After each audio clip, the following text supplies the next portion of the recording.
আবু সাঈদ আল খুদরি রাদিয়াল্লাহু তাআলা আনহু থেকে বর্ণিত, তিনি বলেন, একবার আমরা রাসূল সাল্লাল্লাহু আলাইহি ওয়াসাল্লামের সাথে ছিলাম। আমরা রাসূল সাল্লাল্লাহু আলাইহি ওয়াসাল্লামকে জিজ্ঞাসা করলাম যে কিয়ামতের দিন আমরা কি আমাদের প্রতিপালককে দেখতে পাবো? রাসূল সাল্লাল্লাহু আলাইহি ওয়াসাল্লাম আমাদেরকে বললেন, যখন মেঘমুক্ত আকাশে চন্দ্র সূর্য উদিত হয় তখন সেই চন্দ্র সূর্যকে দেখতে কি তোমাদের কোনো কষ্ট হয়? আমরা জবাব দিলাম না।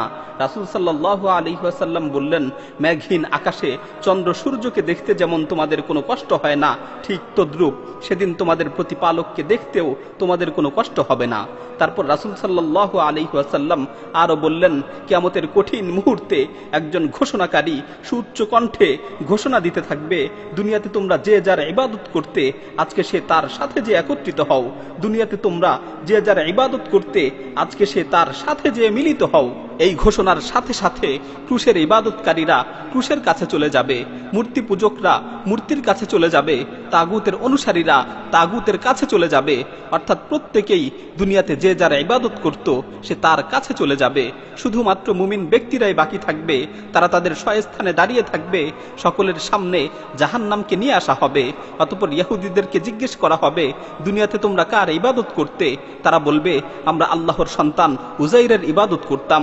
তখন তাদেরকে লক্ষ্য করে বলা হবে, তোমরা মিথ্যা বলছো, আল্লাহর কোনো স্ত্রী সন্তান নেই। আল্লাহ তাআলা এই সকল মিথ্যা অপবাদ থেকে সম্পূর্ণরূপে মুক্ত। অতঃপর তাদেরকে জিজ্ঞেস করা হবে, তোমরা এখন কি চাও? তারা বলবে, আমরা খুব পিপাসার্ত, আমাদেরকে একটু পানি পান করান। তখন তাদেরকে বলা হবে, যাও পানি পান করো। এরপর তাদেরকে জাহান্নামে নিক্ষেপ করা হবে। অতঃপর নাসারাদেরকে জিজ্ঞেস করা হবে, তোমরা কার ইবাদত করতে? তারা বলবে, আমরা আল্লাহর সন্তান মাসিহের ইবাদত করতাম। তখন তাদেরকে বলা হবে, তোমরা মিথ্যা বলছো, আল্লাহর কোনো স্ত্রী সন্তান নেই। আল্লাহ তাআলা এই সকল মিথ্যা অপবাদ থেকে পুত পবিত্র। অতঃপর তাদেরকে জিজ্ঞেস করা হবে, তোমরা এখন কি চাও? তারা বলবে, আমরা পিপাসার্ত, আমরা পানি পান করতে চাই। তাদেরকে বলা হবে, যাও পান করো। এরপর তাদেরকে জাহান্নামে নিক্ষেপ করা হবে। এভাবে সবাইকে জাহান্নামে নিক্ষেপ করার পর ইমানদারদের মধ্য হতে শুধুমাত্র নেককার ও গুনাহগাররা বাকি থাকবে। তখন তাদেরকে লক্ষ্য করে বলা হবে, সকলেই তো চলে গেছে, তোমরা দাঁড়িয়ে আছো কেন? তখন তারা বলবে, আমরা একজন ঘোষণাকারীকে ঘোষণা করতে শুনেছি, আমরা একজন ঘোষণাকারীকে ঘোষণা করতে শুনেছি যে দুনিয়াতে যে যারা ইবাদত করত সে যেন তার সাথে যে একত্রিত হয়, দুনিয়াতে যে যারা ইবাদত করত সে যেন তার সাথে যে মিলিত হয়। এই ঘোষণার পর সকলেই তাদের মিথ্যা ইলাহদের সাথে যে একত্রিত হয়েছে। কিন্তু আমরা যেই মহান রবের ইবাদত করতাম, আমরা যেই মহান প্রতিপালকের ইবাদত করতাম, সেই মহান রবের জন্য অপেক্ষা করছি। আমরা যেই মহান সত্তার ইবাদত করতাম সেই মহান সত্তার জন্য অপেক্ষা করছি। হাদিসে বর্ণিত হয়েছে, অতঃপর আল্লাহ তাআলা ভিন্ন এক আকৃতিতে তাদের সামনে এসে উপস্থিত হবেন, যেই আকৃতিতে তারা ইতিপূর্বে আল্লাহ তাআলাকে দেখেনি। তিনি এসে বলবেন, আমি তোমাদের প্রতিপালক। তখন সবাই বলে উঠবে, হ্যাঁ, আপনি আমাদের প্রতিপালক। আল্লাহ তাআলা তাদেরকে জিজ্ঞাসা করবেন, তোমাদের প্রতিপালকের এমন কোনো নিদর্শন আছে কি যেটা দেখে তোমরা তাকে চিনতে পারবে? তখন তারা বলবে, হ্যাঁ, আমরা যদি তার পায়ের গোছা দেখি তাহলে আমরা তাকে চিনতে পারবো। তখন আল্লাহ তাআলা পায়ের গোছা খুলে দিবেন। সকল মুমিনরা আল্লাহর সামনে সিজদায় লুটিয়ে পড়বে। কিন্তু যারা দুনিয়াতে মানুষদের দেখানোর জন্য, মানুষের খ্যাতি অর্জনের জন্য ইবাদত করত, তারা আল্লাহর সামনে সিজদা অবনত হতে পারবে না। তারা সিজদা করতে নিবে, কিন্তু তাদের মেরুদণ্ডের হাড় শক্ত হয়ে যাবে। অতঃপর জাহান্নামের উপর পুলসিরাত স্থাপন করা হবে। আমরা রাসূল সাল্লাল্লাহু আলাইহি ওয়াসাল্লামকে জিজ্ঞাসা করলাম, ইয়া রাসূলুল্লাহ, পুলসিরাত কি জিনিস? রাসূল সাল্লাল্লাহু আলাইহি ওয়াসাল্লাম বললেন, পুলসিরাত হচ্ছে এমন একটি দুর্গম পিচ্ছিল পথ যার থেকে মানুষ জাহান্নামে ছিটকে পড়বে, যার চতুর্পার্শ্বে লোহার বড় বড় আংটা ও বিশাল বিশাল কাঁটা থাকবে। মুমিনদের মধ্য থেকে কেউ কেউ চোখের পলকে পুলসিরাত পার হয়ে যাবে, কেউ বিদ্যুৎ বেগে পার হবে, কেউ প্রবাল হাওয়ার ন্যায় পার হবে, কেউ ঊর্ধ্বশ্বাসে ছুটে চলা ঘোড়ার ন্যায় পার হবে। মুক্তিপ্রাপ্ত বান্দারা সেদিন নিরাপদে পার হয়ে যাবে। আবার অনেকের শরীর জাহান্নামের আগুনে ঝলসে যাবে। সর্বশেষ ব্যক্তিটি কোন রকম টেনে হেঁচড়ে পুলসিরাত পার হবে। মুমিনগণ যখন দেখবেন যে তাদের মধ্য থেকে অনেকে মুক্তি পেয়েছে, আবার অনেকে জাহান্নামের আগুনে দগ্ধ হচ্ছে, তখন তারা আল্লাহ তাআলার নিকট ফরিয়াদ করে বলবে, হে আল্লাহ, হে আমাদের পালনকর্তা, আগুনে দগ্ধ হওয়া এই লোকগুলো তো আমাদেরই ভাই। ভাই, তারা দুনিয়াতে আমাদের সাথে এক কাতারে নামাজ পড়তো, আমাদের সাথে রোজা রাখতো, আমাদের সাথে ইবাদত করত, আজ তারা জাহান্নামের আগুনে দগ্ধ হচ্ছে। তখন আল্লাহ তাআলা বলবেন, যাও, যাদের অন্তরে এক দিনার সমপরিমাণ ঈমান আছে তাদেরকে জাহান্নামের আগুন থেকে বের করে নিয়ে আসো। তাদের জন্য আমি জাহান্নামের আগুনকে হারাম করে দিলাম। লোকেরা যাবে, তারা দুনিয়াতে যাদেরকে চিনত তাদেরকে জাহান্নামের আগুন থেকে বের করে নিয়ে আসবে। তারপর আল্লাহ তাআলা আবারও বলবেন, যাও, যাদের অন্তরে অর্ধ দিনার সমপরিমাণ ঈমান আছে তাদেরকেও জাহান্নামের আগুন থেকে বের করে নিয়ে আসো। লোকেরা যে তাদেরকেও বের করে নিয়ে আসবে। তারপর আল্লাহ তাআলা আবারও বলবেন, যাও, যাদের অন্তরে বিন্দু পরিমাণ ঈমান অবশিষ্ট আছে তাদেরকেও জাহান্নামের আগুন থেকে বের করে নিয়ে আসো। তারপর লোকেরা তাদেরকেও জাহান্নামের আগুন থেকে বের করে নিয়ে আসবে।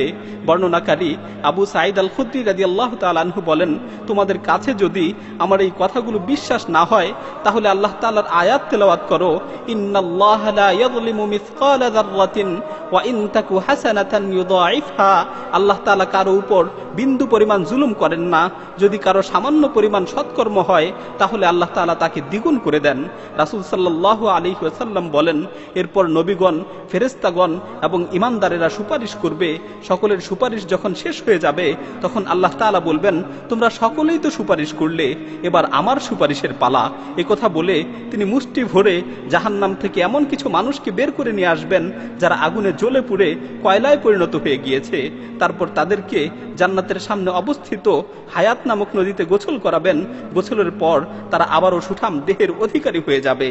তাদের শরীরে সিলমোহর মেরে দেয়া হবে। তারা জান্নাতে প্রবেশ করবে।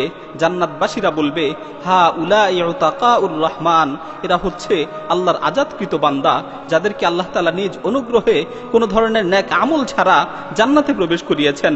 অতঃপর তাদেরকে বলা হবে, জান্নাতে তোমরা যা দেখছো এগুলো তোমাদের জন্য এবং এর সাথে তোমাদেরকে আরো সমপরিমাণ দেয়া হলো।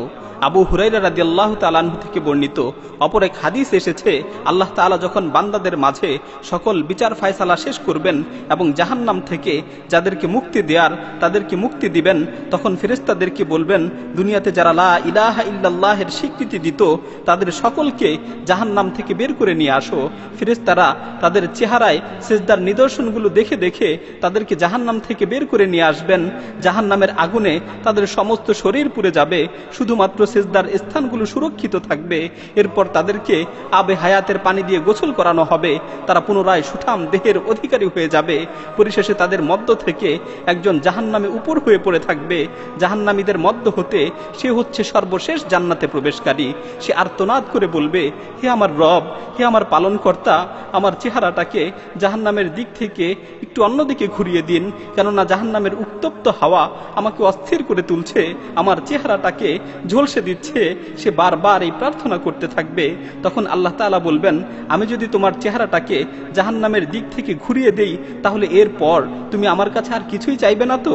সে বলবে, হে আল্লাহ, আপনার ইজ্জতের কসম করে বলছি এরপর আর কিছুই চাইব না। অতঃপর আল্লাহ তাআলা তার চেহারাকে জাহান্নামের দিক থেকে ঘুরিয়ে দিবেন। সে কিছুক্ষণ চুপ থাকবে। তারপর সে আবারও বলবে, হে আল্লাহ, আমাকে যদি জান্নাতের দরজার কাছাকাছি একটু অবস্থান করতে দিতেন। আল্লাহ তাআলা তখন তাকে লক্ষ্য করে বলবেন, তুমি না আমার সাথে প্রতিজ্ঞা করেছিলে, তুমি না আমার সাথে অঙ্গীকার করেছিলে যে তুমি আর কিছুই চাইবে না? ধ্বংস তোমার জন্য হে আদম সন্তান, তুমি কতই না প্রতিশ্রুতি ভঙ্গকারী। তারপর আল্লাহ তাআলা বলবেন, আমি যদি তোমাকে এটা দেই এরপর আর কিছু চাইবে না তো? সে বলবে, আপনার ইজ্জতের কসম করে বলছি। সে বলবে, আপনার ইজ্জতের কসম করে বলছি এরপর আর কিছুই চাইব না। অতঃপর আল্লাহ তাআলা এই ওয়াদার ভিত্তিতে তাকে জান্নাতের দরজার কাছাকাছি অবস্থান করতে দিবেন। সে কিছু সময় চুপ থাকবে। অতঃপর যখন জান্নাতের অভ্যন্তরীণ মনোরম দৃশ্য দেখবে, জান্নাতের আরাম আয়েশ দেখবে, তখন সে আবারও প্রার্থনা করে বলবে, হে আল্লাহ, আপনি যদি অনুগ্রহ করে আমাকে জান্নাতে প্রবেশ করিয়ে দিতেন। তখন আল্লাহ তাআলা বলবেন, তুমি না আমার সাথে প্রতিজ্ঞা করেছিলে যে তুমি আমার কাছে আর কিছুই চাইবে না? সর্বনাশ তোমার জন্য হে আদম সন্তান, তুমি কতই না প্রতিশ্রুতি ভঙ্গকারী। তখন সে বলবে, হে আল্লাহ, আমি আপনার সৃষ্টিকুলের মধ্যে সবচেয়ে নিকৃষ্ট হতে চাই না। এভাবে সে প্রার্থনা করতে থাকবে। আল্লাহ তাআলা তার এই অবস্থা দেখে তার দিকে তাকিয়ে হেসে দিবেন এবং হেসে হেসে নির্দেশ দিবেন, যাও, তুমি জান্নাতে প্রবেশ করো। যখন সে জান্নাতে প্রবেশ করবে তখন আল্লাহ তাআলা তাকে জিজ্ঞেস করবেন তুমি আর কি চাও। সে একের পর এক চাইতে থাকবে, আল্লাহ তাআলাও তাকে দিতে থাকবেন। এক সময় তার চাওয়ার পরিধি শেষ হয়ে যাবে, সে চাওয়ার মতো আর কোনো কিছুই খুঁজে পাবে না। তখন আল্লাহ তাআলা তাকে মনে করিয়ে দিবেন যে তুমি এটা চাও ওটা চাও। যখন তার চাওয়া পাওয়ার সকল আকাঙ্ক্ষা শেষ হয়ে যাবে তখন আল্লাহ তাআলা তাকে বলবেন তোমাকে এগুলো সব দেয়া হলো এবং এর সাথে আরো 10 গুণ বাড়িয়ে দেয়া হলো।